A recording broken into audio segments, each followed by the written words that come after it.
교향곡의 아버지라고 불리는 음악의 거장 하이든 이야기입니다.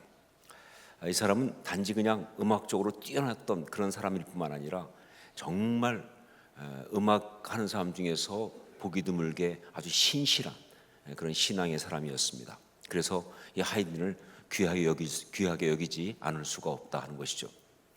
그런데 이 하이든이 오스트리아 빈 그쪽에서 있다가 1791년에 그 당시 음악 산업이 굉장히 활발하게 일어나고 있던 영국으로 건너갑니다. 음악 산업이 많이 있으니까 그러니까 이제 가게 되겠죠. 가서 영국에 가서 하이든이 그때 그 영국의 웨스트민스터 사원이라는 곳, 그 웨스트민스터 사원 거기에서 핸델의 메시아가 공연되는 걸 봐요. 물론 핸델은 이미 그 전에 몇십 년 전에 이미 죽었지만 그 핸델의 메시아가 그 웨스트민스터 사원에서 정말 공연되는 걸 보고 그야말로 충격을 받습니다. 너무너무 아름다워서 너무너무 은혜가 돼서 말이죠. 특별히 그 가운데 이 할렐루야를 들을 때 그는 정말 자기도 모르게 이렇게 외쳐요. 정말 핸델이야말로 진정한 대가입니다. 그렇게 감동을 받을 정도로 굉장한 어떤 그런 전율 같은 은혜를 받아요. 그런데 은혜만 받은 것이 아니라 동시에 음악가로서 도전을 받아요. 정말 나도 저런 오라토리오를 쓰고 싶다. 나도 저런 작품을 쓰고 싶다. 그래서 그 거룩한 열망을 가지고 있으면서 거기에서 이제 있다가 다시 오스트리아로 돌아온 다음에 나중에 60대 중후반 돼서 그가 그 작품을 씁니다. 3년 동안 걸쳐서 작품을 쓰는데 그것이 바로 천지창조라고 하는 작품이에요. 6일 동안 천지를 창조한 그걸 가지고 이제 쭉 작품을 쓰는데 이 천지창조를 쓸 때 이 하이든은요 자기가 고백하기를 매일매일이 가장 하나님 앞에 가까이 있었어요. 늘 기도하고 하나님을 열망하고 하나님을 누리고 감사하면서 그러면서 정말 그런 어떤 그 아주 굉장한 그 영적인 경외함 가운데서 이 작품을 쓴 거예요. 그래서 이 천지창조는요 나오자마자 사람들한테 굉장한 어떤 그런 호평도 받고 사랑도 받았고 많이 이렇게 연주도 됐을 뿐만 아니라 지금까지도 최고의 오라토리오 가운데 하나로 그렇게 꼽히는 그런 것입니다. 자, 그런데 이 하이든의 천지창조 여기 중에서 사람들이 가장 사랑하고 지금도 가장 은혜를 받는 대표적인 부분이 어디냐? 이게 좀 이상해요. 이게 천지창조로 따지면 4일째 거기를 해당하는, 그러니까 1일 2일 쭉 가잖아요. 근데 4일째 해당하는데 이 4일째 노래하는 게 1부의 마지막이에요. 1부, 2부, 3부가 있는데 1부의 마지막이에요. 그게 1부의 마지막이 바로 14번째 곡인데 그 곡이 사람들이 가장 사랑하는 대표적인 곡이에요. 그게 저 하늘은 주의 영광 나타내고 라고 하는 거예요. 좀 이상하다는 거죠. 왜냐하면요 거기가 절정이 아닌데 거기가 결론이 아닌데 그런데 사람들은 그 중간에 있는 바로 그 14번째 곡을 가장 사랑하고 가장 은혜를 받고 그런다는 거예요. 이 작품의 흐름상 볼 때는요 이게 조금 이상하다 할 수 있어요. 물론 하이든이 그 부분에서 정말 이 보통 이제 거기 천지창조면 천사 셋이 나오거든요. 가브리엘, 우리엘, 라파엘 이렇게 셋이 나온다고요. 근데 이 가브리엘, 우리엘, 라파엘 이 세 천사의 트리오를 거기 집어넣어요. 그 전까지 계속 하나씩 부르다가 트리오가 나오고 또 합창이 나와요. 그래서 교회 성가대도 많이 하죠, 그렇죠? 합창까지 나오는 아주 굉장히 트리오와 합창이 함께 있는 그런 아주 음악적으로 너무나 감동적인 그런 뛰어난 그런 거로 만들기도 했지만 그러나 그것보다는요 이 부분을 사람들이 가장 사랑하고 은혜 받는 이유는요 바로 가사 때문에 그래요. 가사. 이 하이든의 천지창조 가사는요 영국의 여자 시인인 린들리라고 하는 사람이 썼습니다.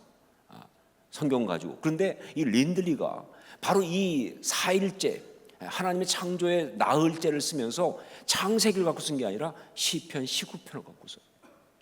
특히 시편 19편의 이 1절부터 4절까지 앞부분 가지고 이걸 쓰면서 그러면서 하는데 그 노랫말이 그야말로 감동이에요. 그 가사가 정말 기가 막힌 거예요. 그래서 사람들이 그렇게 은혜를 받고 그리고 정말 이것이 지금까지 가장 유명한 것이 되었다. 그럴 수밖에 없는 것이 뭐냐? 여러분 이 시편 19편은요 시편 중에 가장 위대한 시편이고요. 그리고 이 땅에 있는, 세상에 있는 서정적인 노래 가운데, 이 땅에 있는 모든 서정적인 노래 가운데 가장 위대한 노래이기 때문에 그렇다 하는 것이죠. 이건 제 말이 아니고 유명한 기독교 변증가인 C.S. 루이스의 말입니다. C.S. 루이스가 그 시편 묵상이라고 하는 책을 썼는데 거기에서 딱 얘기했어요. 시편 19편은 시편 중에 가장 위대한 시편이다. 그리고 이 땅에 있는 모든 이 서정적인 노래, 그 중에 리릭, 그 서정적인 노래 중에서 가장 위대한 노래라고 그렇게 말을 했어요. 자, 그렇다면 이 시편의 어떤 부분이 그렇게 감동적이고 아름다우냐, 도대체 어떤 표현들 때문에 그런가? 정말 여기에는요 기가 막힌 표현들이 나와요. 저도 뭐 한때 시를 써보겠다고 이렇게 생각했던 사람 입장에서 보면요 정말 감탄하지 않을 수 없는 그런 표현들이 나와요. 다윗이 천재예요. 제가 볼 때는 확실히 맞습니다. 자, 어떤 것들인가? 우선 하늘이 하나님의 영광을 선포하고 궁창이 그의 손으로 하신 일을 나타낸도다. 하늘이 하나님의 영광을 선포하고 궁창이 그의 손으로 하신 일을 나타낸도다. 그냥 공간인 줄 알았어요. 하늘, 그냥 아무것도 없는 그런 곳인 줄 알았어요. 궁창. 그런데 그냥 공간처럼 보이는 그곳이 그냥 아무것도 없어 보이는 어떤 그런 허공 같은 것인데, 그런데 여기서 다윗은 뭘 보느냐?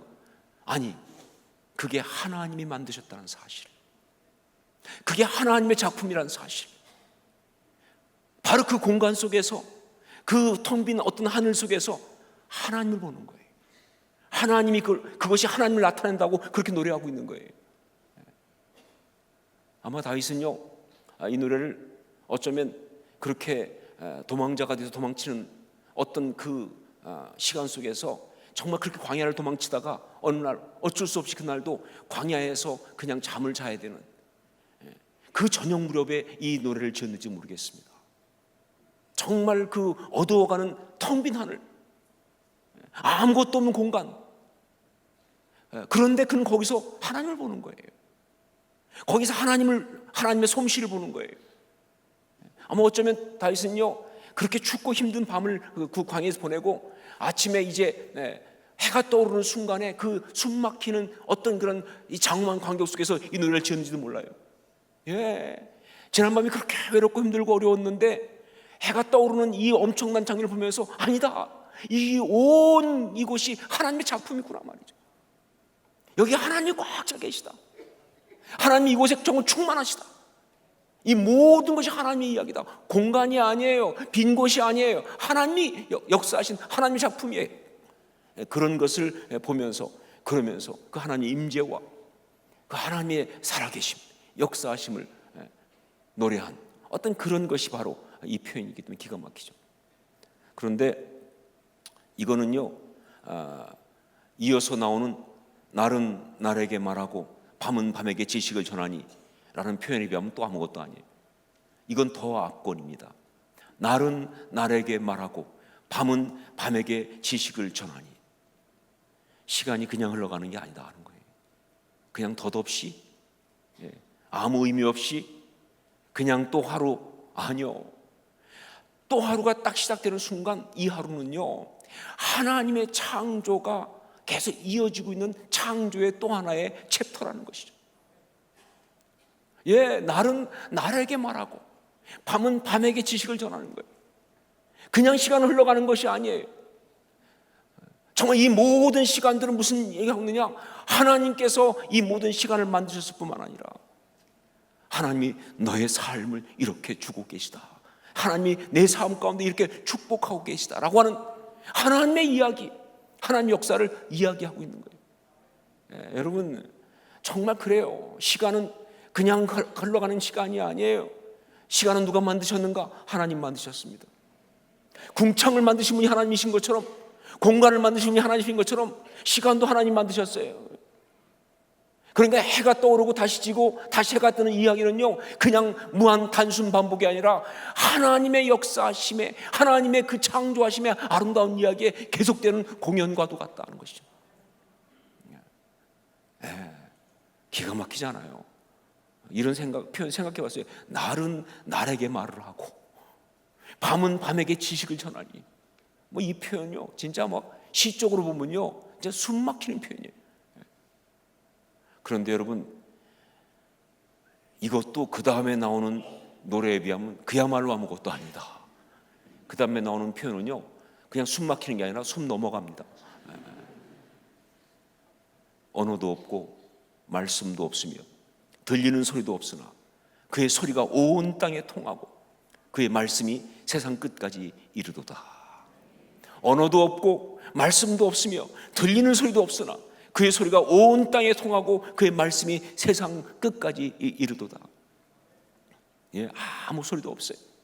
광야에서 시간을 보내는 사람 알겠지만 적막합니다. 텅 빈 공간이고요, 적막한 시간이고요, 정말 그냥 아무 의미 없이 지나가는 같은 그런 순간처럼 보이는 정말 외롭고 아무것도 없는 그런 곳이에요. 예, 소리가 없어요. 거긴요, 언어도 없어요, 아무것도 없어요. 그런데 이 다윗은 그 가운데서 노래를 들어요. 아니, 거기 노래가 있어요. 거기에 찬양이 있어요. 예, 그 공간이, 그 시간이, 떠오르는 해가 있는 모든 것들이 찬양을 하고 있으니까요. 근데 그냥 찬양하는 것이 아니라 그 소리가 뭐예요? 온 땅에 통하고 그냥 온 공간을 다 덮는 찬양이에요.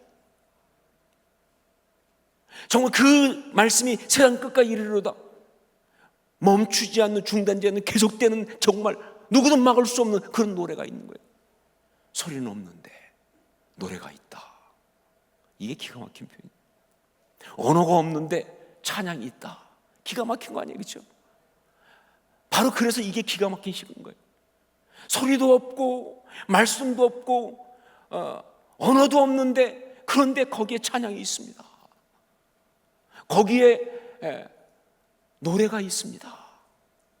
이 기가 막힌, 정말 무슨 찬양이겠어요? 하나님 살아계시다 아니겠어요? 무슨 찬양이겠습니까? 하나님 이 모든 걸 만드셨다 아니겠어요? 무슨 노래겠습니까? 하나님이 지금 여기 함께 하신다. 무슨 노래겠습니까?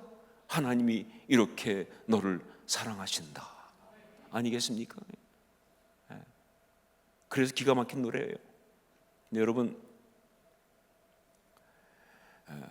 시편 19편은 그래서 충격적이고, 그래서 엄청난 감동이고 그래요. 소리가 없고 언어가 없고 들려오는 말씀도 없는데, 그런데 노래가 꽉 차 있으니까, 부인할 수 없이, 그러니까 노래가 꽉 차 있으니까, 찬이 꽉 차 있으니까, 그래서 기가 막히게 충격적인데, 저는요 여기에서 더 큰 감동의 이야기를 생각합니다. 예, 이렇게 고요하고 아름다운 천지에 아무것도 없는 것 같은데 거기에 가득한 소리 없는 이 노래보다 더 감동적인 노래를 생각합니다. 그건 바로 오늘 우리가 함께 나눌, 이제 이후에 이곳에서 불려질 소리 없는 사람들의 노래예요. 그냥 소리가 없는 노래가 아니라 소리 없는 사람들의 노래입니다. 예, 소리는 없는데, 어떤 들리는 언어는 없는데, 그런데 소리를 발할 수가 없는데, 어떤 들리는 언어를 말할 수가 없는데, 그런데 어떤 노래보다 더 아름다운 노래를 부르는 사람들의 이야기. 이유를 알 수 없지만, 물론 이해도 지금 할 수 없지만, 하나님께서 그들에게 소리를 주지 않으셨습니다. 하나님께서는 그들에게 들리는 언어를 주지 않으셨습니다. 왜 그런지 지금도 여전히 이해할 수가 없어요. 그러나 한 가지만은 분명히 믿고 고백합니다.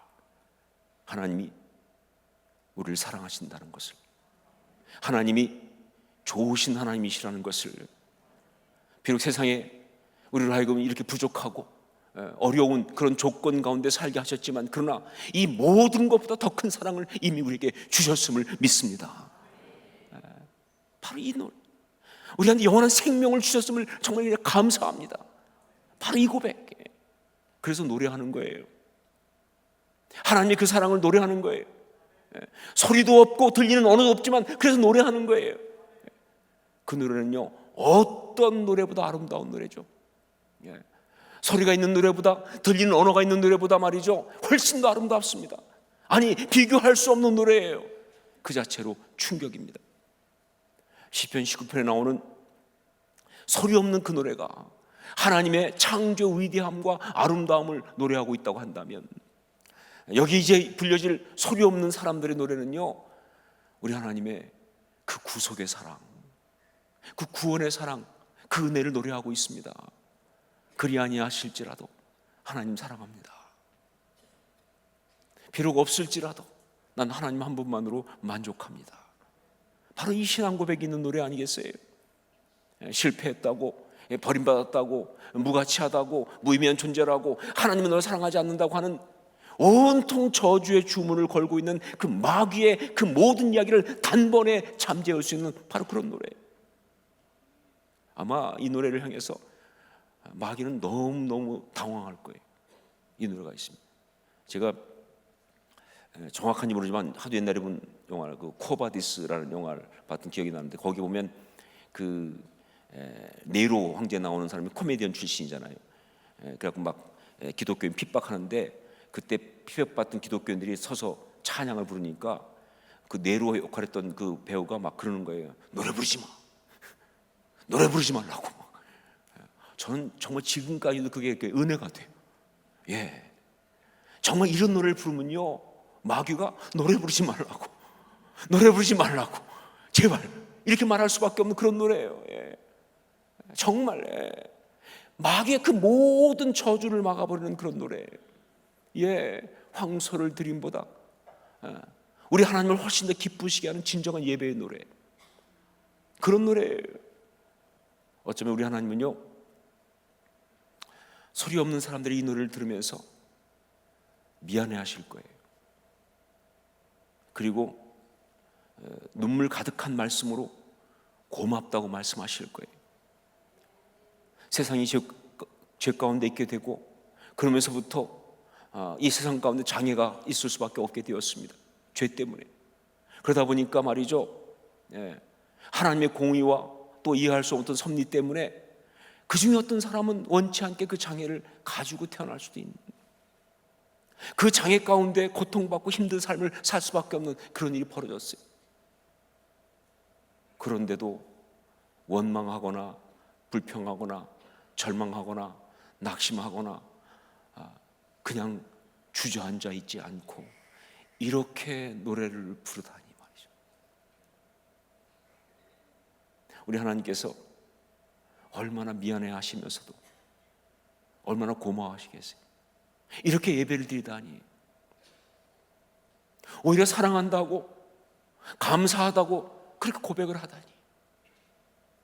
예, 전 하나님의 그 미안해 하시면서도 너무 고마워하시는 그 마음을 느낍니다. 자, 이 소리 없는 사람들의 노래, 이 노래 앞에서 우리 하나님께서 감동하시고 정말 눈물을 흘리실 정도로 고마워하시면서 말할 수 없는 영광을 받으실 줄로 믿습니다. 오늘 바로 그러실 거예요. 사랑하는 여러분, 오늘의 메시지는 이것입니다. 바로 이 소리 없는 사람의 노래, 그 신앙으로 사십시오 하는 겁니다. 그 영성으로 사십시오. 소리 없는 사람들의 노래, 그 신앙, 그 영성을 가지고, 그 고백을 가지고 그렇게 하나님 앞에 영광을 올려 살아가는 우리 모두가 될 수 있기를 주의 이름으로 축원합니다. 기도하겠습니다.